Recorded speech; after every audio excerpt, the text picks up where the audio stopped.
মানিকগঞ্জের ঘিওর উপজেলার মনিঋষি পাড়ার ১০০রও বেশি বাদ্য কারিগরদের একমাত্র পেশা ঢোল বানানো। আস্ত গাছের টুকরোর খোলে তৈরি হয় নানা ধাঁচের ঢোল।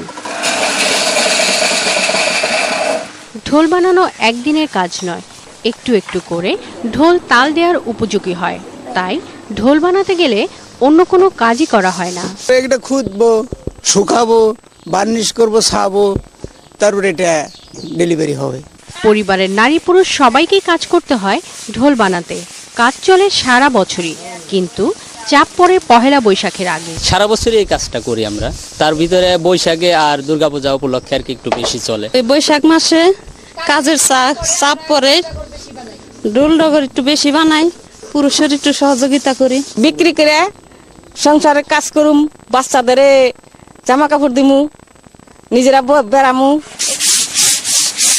এবারও তাই দম ফেলার অবসর নেই মানিকগঞ্জের ঋষিপাড়ার ঢোল কারিগরদের। এখানকার ঢোল ঢাকা, নারায়ণগঞ্জ, ময়মনসিংহ, চট্টগ্রাম সহ দেশের বিভিন্ন অঞ্চলে নিয়ে যান ব্যবসায়ীরা। শাকিলা শম্পা, ৭১।